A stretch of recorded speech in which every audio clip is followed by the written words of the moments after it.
Have you ever been in a place so dark that even your own shadow abandoned you? A moment where all hope felt lost, and yet something, maybe a whisper, a spark, a memory pulled you forward. That is the journey from darkness to light. Body of the speech today, I want to talk about that transformation. A journey we all experience in different ways. Whether it's battling inner demons, overcoming failure, surviving loss, or breaking free from a toxic situation, our lives are filled with moments where we stumble in the dark, but we don't stay there. Because within each of us is a light that refuses to go out. We often try to avoid darkness, those moments in life where everything feels uncertain, heavy or hopeless. But the truth is, the first step in any real transformation begins with acknowledging the darkness. It means recognizing that something isn't right, admitting that we are hurting, confused or lost. And that's not weakness, it's courage. Because pretending everything is fine might offer temporary comfort, but it prevents us from healing or moving forward. Darkness can come in many forms: failure, rejection, grief, self-doubt, or a deep sense of emptiness. It can sneak up on us slowly, or it can crash into our lives without warning. Either way, it demands to be faced. Ignoring it doesn't make it disappear, it just lets it grow louder in silence. When we stop running from our shadows and instead turn around to face them, we take the first bold step toward change. It's uncomfortable, it's painful, but it's necessary. Acknowledging darkness doesn't mean giving in to it, it means owning our reality so we can begin to transform it. It's like walking into a dark room and finally deciding to search for the light switch instead of stumbling around blindly. This moment of recognition is powerful. It creates space for awareness, and awareness is the seed of change. It reminds us that though we may feel broken or defeated, we are still alive. And as long as we're alive, we can choose. So, whether the darkness is external or internal, personal or shared, the act of facing it head-on becomes a declaration. I see the darkness, but I am not defined by it. But… and in that moment, a shift begins. The journey from darkness to light doesn't start with light, it starts with honesty. In the deepest moments of darkness, it can feel like everything has faded. Our dreams, our strength, even our identity. But even then, something remains, a spark. It may be tiny, almost invisible, but it's there waiting. This spark is often the part of us that refuses to give up, even when the rest of us feels like surrendering. It could be a memory of better times, the sound of a loved one's voice, a dream we once had, or simply a stubborn belief that things can change. This spark doesn't always roar like a fire. It might flicker, barely holding on, but its presence is enough to begin again. Sometimes we don't recognize the spark because we expect a grand rescue, a clear sign or an immediate solution. But often it's found in the quietest moments, a breath of peace during chaos, a kind word from a stranger, a sudden moment of clarity. These are not coincidences, they are reminders. The spark might come from something within us, a value we hold dear, a strength we forgot we had, or the simple act of waking up and trying again.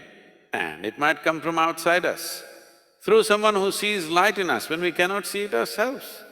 What matters is not how strong the spark is, but that it exists at all.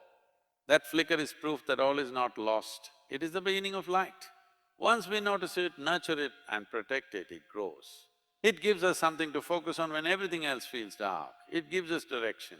And most importantly, it reminds us that within our own hearts, even in the lowest moments, lies the potential to rise, to heal and to move forward. The moment we decide to rise is the moment everything begins to change. It's not always dramatic or loud. Sometimes it's quite just a whisper inside us that says, I can't stay here anymore. Choosing to rise doesn't mean we have everything figured out.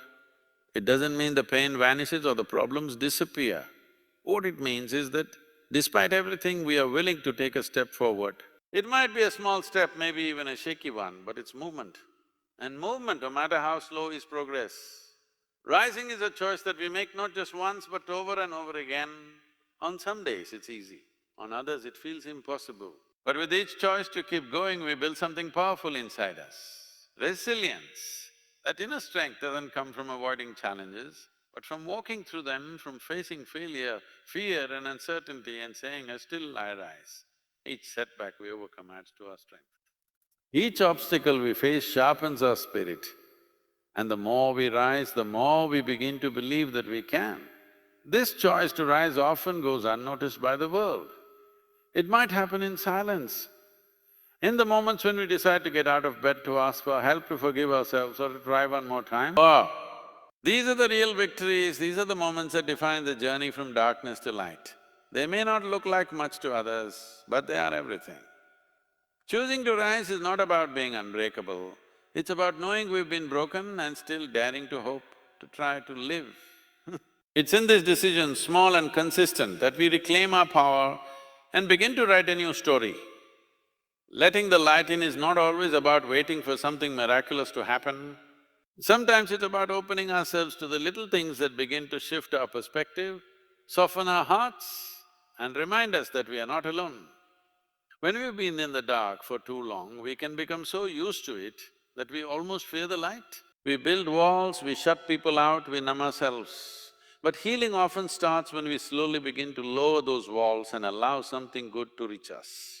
It could be as simple as talking to someone we trust, stepping outside to feel the sun, reading something that stirs our soul, or simply choosing to believe that things can be different. The light doesn't always rush in all at once, it often enters in fragments. One kind word, one moment of laughter, one deep breath of peace. As we let these moments in, they begin to add up, they create space for hope. They open our eyes to beauty even in places we didn't expect to find it. Letting the light in means being open to change, to connection, to growth. It means allowing ourselves to feel joy even after pain. It means trusting that we are worthy of healing, of peace, of happiness. Sometimes letting the light in also means accepting help. We were never meant to go through life alone. There's strength in vulnerability and there's power in asking for support. The people around us, the ones who genuinely care, can become sources of light when we need it most. Letting the light in is not about denying the dark, it's about refusing to let it be the only thing we see. It's choosing to believe that even the smallest light can begin to brighten everything. When we've walked through our own darkness and found even the faintest glimmer of light, something incredible happens. We begin to understand the pain of others in a way we never could before. That understanding becomes a quiet strength, a kind of empathy that can't be taught, only lived. And in that understanding lies a responsibility, or perhaps a calling, to reach back and help someone else who might still be lost in the dark. Becoming a light for others doesn't mean having all the answers or living a perfect life. It means showing up, it means sharing our truth, our struggles, our survival, not as a lecture, but as a connection. Sometimes all it takes is one person saying, "I've been there too," for someone else to start believing they're not alone. There's something powerful about turning our pain into purpose. When we speak honestly about our journey, we become a mirror for others, reflecting the possibility of healing. Our light doesn't have to be bright or blinding, it just has to be real.